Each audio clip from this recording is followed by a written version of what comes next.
Bienvenidos a Impulso en Movilidad Eléctrica con Mubon. Bienvenidos a esta nueva lección de Impulso en Movilidad Eléctrica como ON.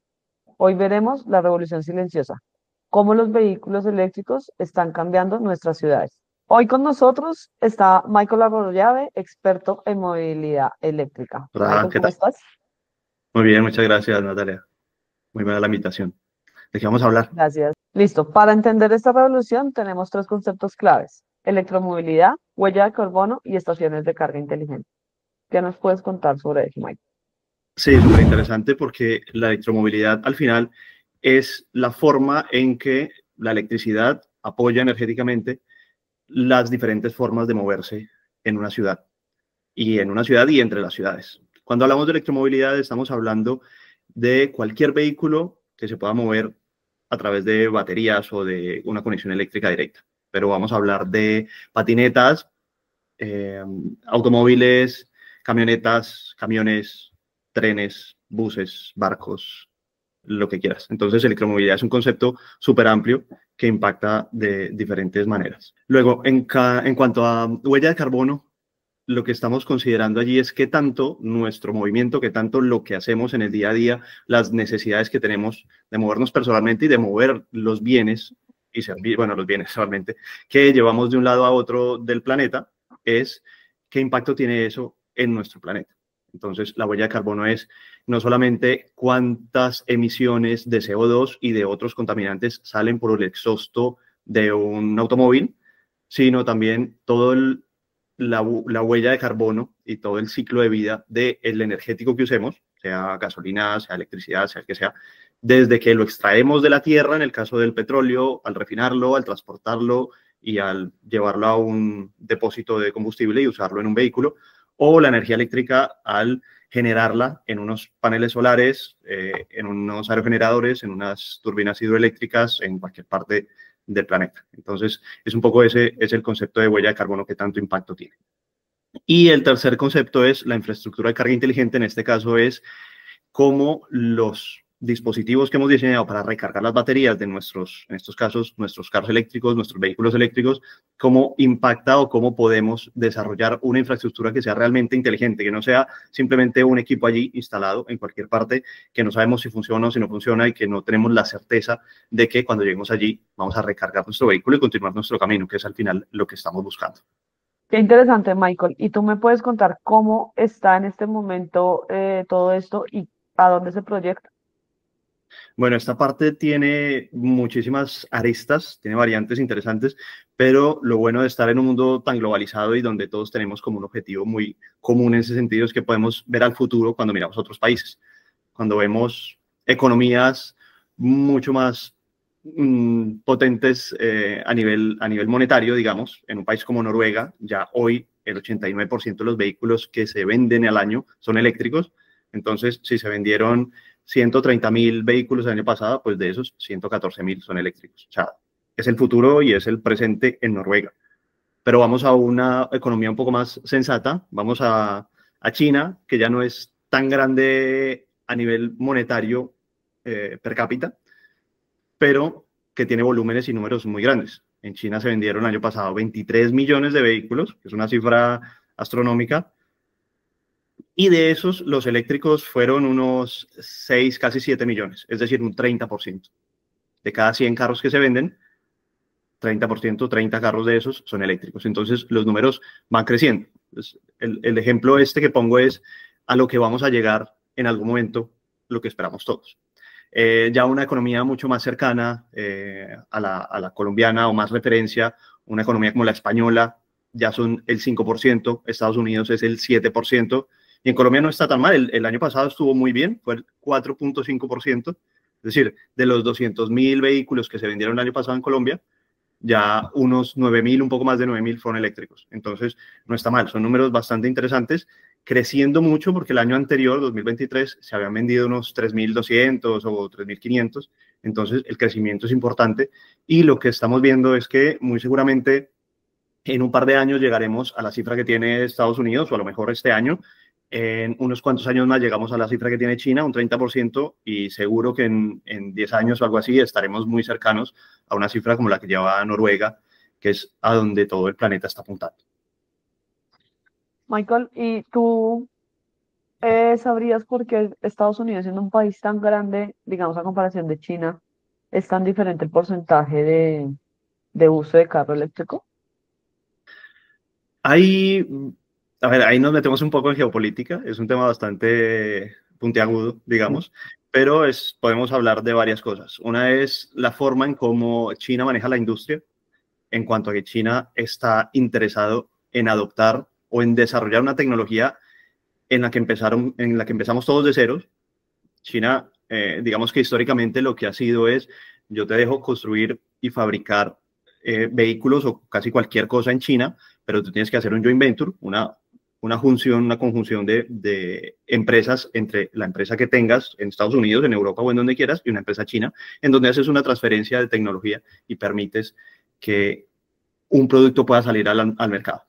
Entonces, ese producto es un vehículo que una marca dice la voy a vender en China, pero no es el mismo vehículo que se vende en Colombia fabricado con las mismas condiciones que se fabricaría en Detroit o cualquier otra fábrica, sino que la marca muchas veces es un joint venture en China.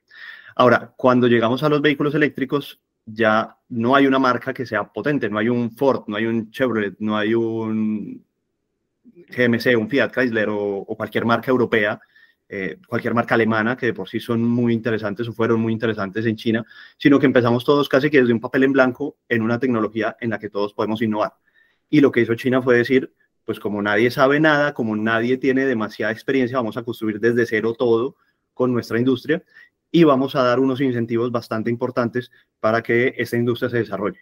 Con lo cual, no tenemos que cargar con un lastre de las innovaciones y los desarrollos que teníamos en gasolina, en proyectos en gasolina, hace 5, 10 o 50 años. Entonces, hay muchos de estos proyectos que, digamos que las marcas chinas no cargan con un saco de historia y de inversiones por monetizar, más o menos.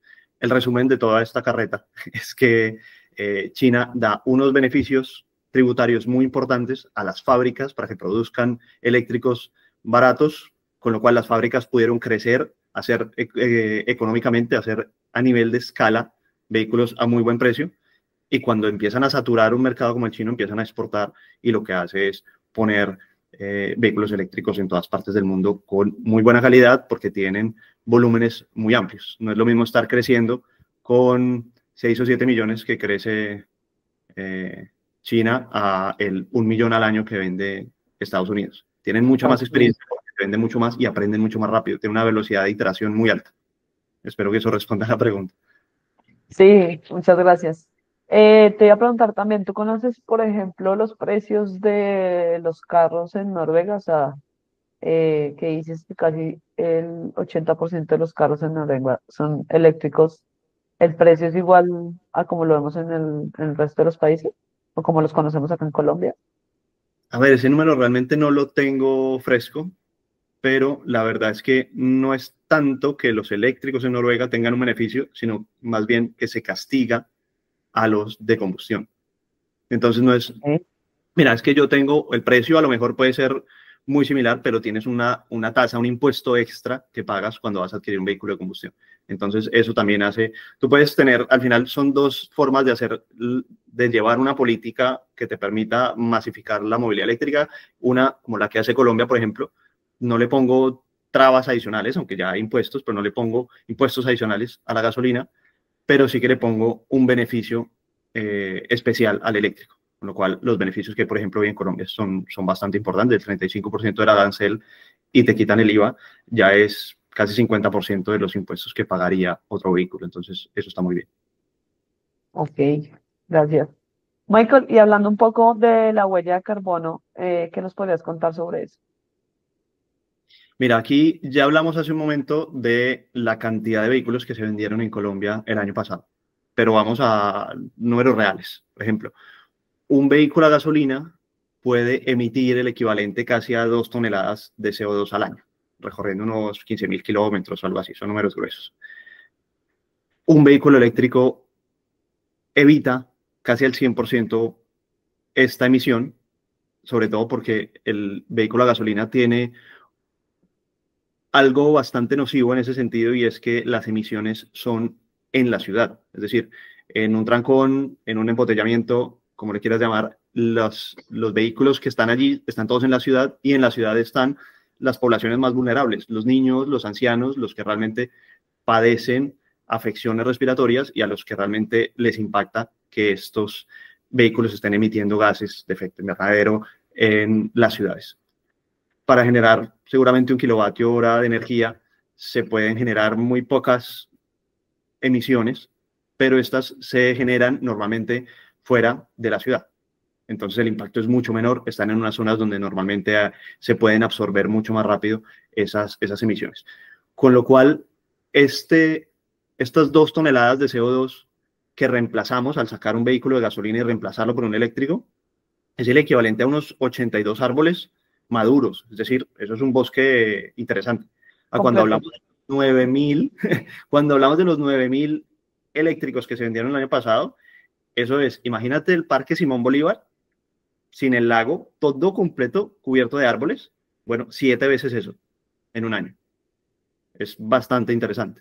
Entonces, el hecho de subir la cantidad de vehículos eléctricos que vendamos y reemplazarlos de gasolina, sobre todo, y entre más viejos sean los que reemplaces o los diésel, mejor es, porque estás casi que literalmente sembrando bosques en las ciudades, porque es donde dejas de hacer un impacto para las personas, para las poblaciones más vulnerables. Michael, nosotros nos encontramos mucho con las preguntas o con los comentarios de que la creación de la batería de los carros eléctricos no es realmente amigable con el medio ambiente, o sea que realmente no es positivo para el medio ambiente. Sobre eso, ¿qué nos puedes contar?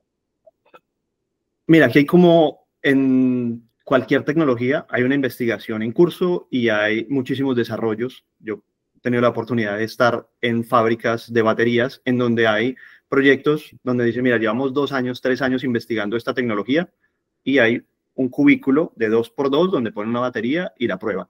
Y de esas hay 500 o 1000 o más módulos donde están probando diferentes tecnologías de batería. Entonces, seguramente a hoy la tecnología de las baterías hace que necesitemos algunos recursos que tenemos que extraer de la tierra, porque es normal, de la misma forma que se extraen recursos para fabricar cualquier otro producto, pero cada vez más la industria tiende a obtener los recursos de una manera más sostenible. Cada vez es más fácil reciclar la batería, cada vez es más sencillo o se utilizan materiales más abundantes en la atmósfera y en la Tierra.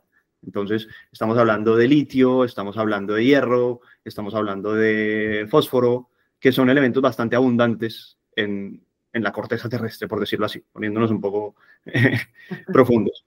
Pero las baterías que se habían creado hasta ahora tenían metales raros, un poco más difíciles, un poco más complejos de extraer, que tenían cobalto, que tenían otro tipo de materiales que tal vez son un poco más nocivos al extraerlos para el planeta. Entonces, eso ya se está dejando de lado, y hace mucho tiempo que las baterías tienen cada vez menos metales raros, que al final son muy costosos además. Entonces, cada vez las baterías son más baratas, más sostenibles, y en todo caso, después de los 2 primeros años, las emisiones asociadas a extraer la batería y a fabricar la batería ya se compensan contra un vehículo a gasolina. Es decir, el vehículo a gasolina tiene como esa virtud de que se fabrica relativamente fácil, pero luego contaminas durante todos los años que lo estés usando.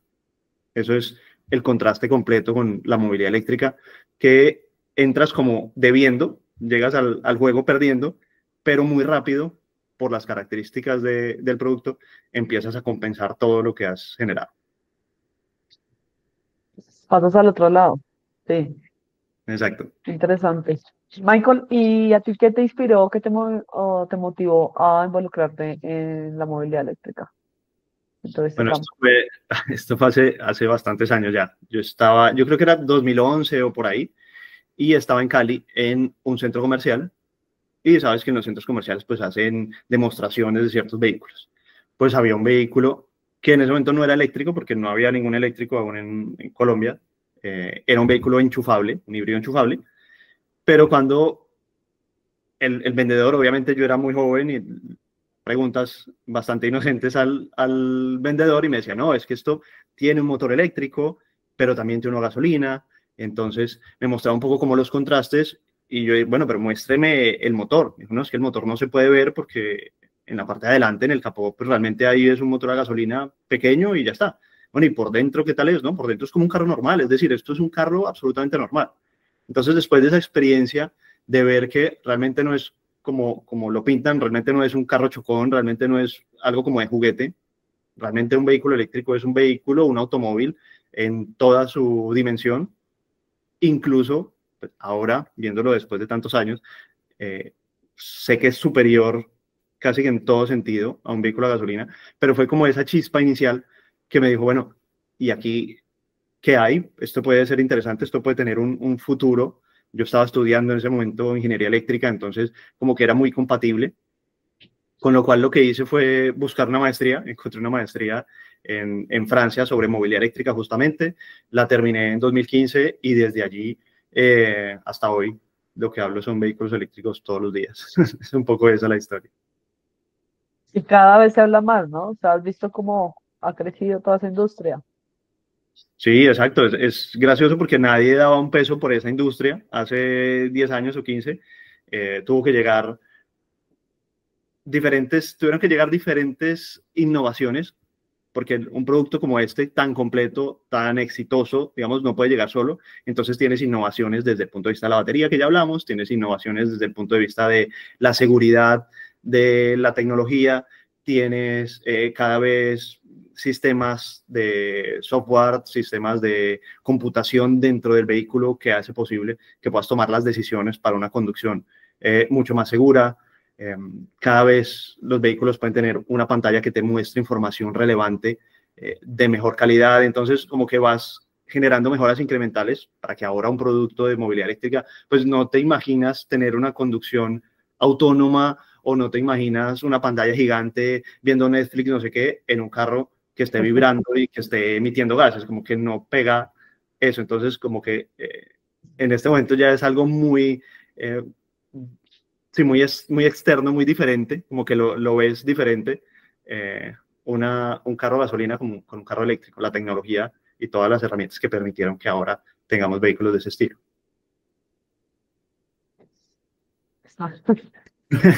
Qué chévere, ¿no? De verdad. Bueno, Michael, gracias por todo esto que nos estás contando. Quisiera saber si en todos estos años que tú llevas trabajando en movilidad eléctrica, tienes alguna anécdota o algo que nos quieras compartir. Mira, tengo dos anécdotas, una es personal y otra es profesional, digamos. A nivel personal, en la familia somos siempre hemos sido muy de vehículos, muy de autos, de tener, o de que nos gusta la velocidad, los deportes y tal, y particularmente un familiar muy cercano, es muy no, a mí me gusta la gasolina, me gusta el ruido, los motores que rugen y tal, y algún día tenía un vehículo, tenía un eléctrico y le dije, mira, súbete, manejas tú y me dices qué tal te parece, simplemente por tener la experiencia, me dijo, listo, vamos. Se montó, me dijo, oprime el freno, oprimes este botón y sonó un pip, pip. Yo dije, ya está prendido. Dice, ¿cómo así? No suena, no se mueve. ¿Cómo así que ya está prendido? Y yo, pues sí, ya está prendido. Le pones la D y para adelante. Bueno, pero esto como que me siento extraño, pero bueno, vamos. Y empezamos a conducir por la ciudad y en un momento, bueno, vamos a subir una montaña para que vea realmente la fuerza que tiene un eléctrico. Que es como lo que la mayoría de la gente dice, no, es que un eléctrico no tiene fuerza porque esto no se mueve. Y es una de esas vías en donde cuesta mucho adelantar, sobre todo cuando tienes que adelantar un camión o algo así, porque tienes la línea segmentada que te permite adelantar, pero muchas veces no tienes como esa seguridad de que puedes adelantar. Entonces le dije, aceléralo a fondo y adelantas como si nada. Y uno de estos camiones largos que es muy difícil de adelantar, le pisó, adelantó sin problema y dijo, esto es espectacular, esto me encanta. Y yo, sí, y te cuento una cosa, estás en modo eco. O sea, ¿aún hay más? Y yo le digo, sí, aún hay más. Entonces es como ese choque lo que se llama el petrolhead, la persona que le encanta la gasolina y los deportes a motor y no sé qué, cuando se da cuenta que el eléctrico tiene el mismo desempeño o mejor que uno gasolina. Entonces esta anécdota fue bastante curiosa.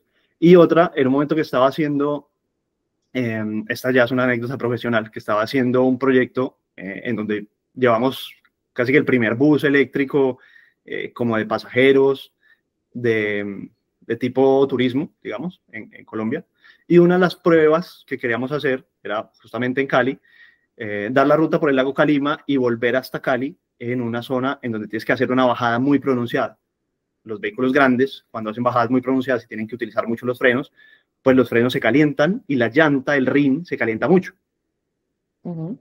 Con lo cual íbamos haciendo esa ruta y en un momento paramos simplemente a tomar algo, tomarnos un café, y empezaron las personas que estaban allí. Es uno de estos pueblos donde paras y hay montallantas y hay cosas así, donde la gente es muy curiosa. Y entonces ve, y bueno, ¿y este bus qué tiene? No, no, esto es un bus eléctrico. ¿Cómo así? Ah, sí, es un bus eléctrico y venimos bajando desde el alto de tal, no me acuerdo, y ya estamos llegando. Bueno, ¿y qué tal es? Pues toca el rin con la mano y me dices, no, no, no, yo no toco el rin, y me quemo en cualquier bus o en cualquier camión. Tocas un rin caliente después de una bajada así, se te queda la mano pegada allí. Entonces, el conductor dijo, no, mira, y tocó, y todas las personas que estaban allí alrededor, que todos eran profesionales de la conducción, que han manejado camiones y buses toda la vida, quedaron sorprendidos de cómo un eléctrico, después de bajar, sin contarles que eso regenera y que cuando bajas tienes más energía de la que con la que llegaste arriba, bueno, mil historias más, pero quedaron sorprendidos con el solo hecho de que los frenos realmente no se calientan, porque lo que hace es regenerar el vehículo. Esas otras anécdotas interesantes que me han tocado. O sea, que digamos cuando tú vas a un viaje y el viaje es en bajada, puedes llegar con más carga de la que saliste. Sin duda, sin duda. De hecho, una de las recomendaciones, sobre todo en ciertas zonas de Colombia, realmente es que si vas a tomar, si sabes que vas a tomar una ruta en bajada, lo ideal sería salir de casa o salir de donde vas con el 80%, con el 70%, para que la batería tenga espacio para almacenar esa energía.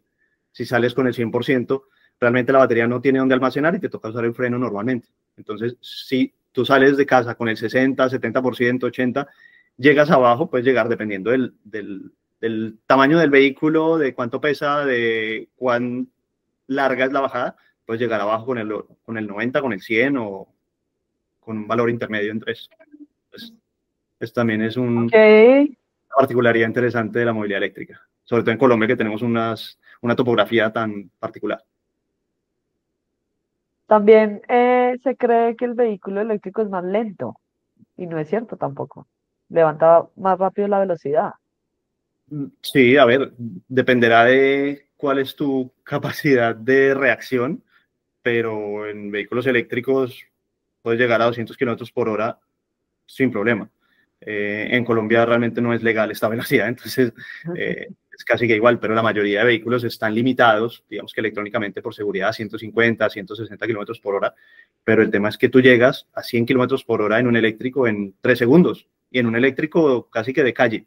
Para lograr esto en un vehículo de combustión necesitas un superdeportivo que te vale 10 veces lo que te vale un eléctrico. Entonces, otra vez, es un producto superior que está al alcance de todo el mundo. Y el ruido No que son, genera, además. no Levantar. son lentos para nada. Bueno, Michael, de verdad, muchísimas gracias por tu espacio, por todo lo que nos contaste. Espero que esto haya sido eh, motivante y de gran información para todos los que nos ven. No, Natalia, Eh, gracias a ti por la invitación. Cuando quieras. Qué chévere, Michael. Bueno, Michael, gracias por tu tiempo, gracias por tu conocimiento. Aquí nos despedimos y nos vemos en la próxima lección.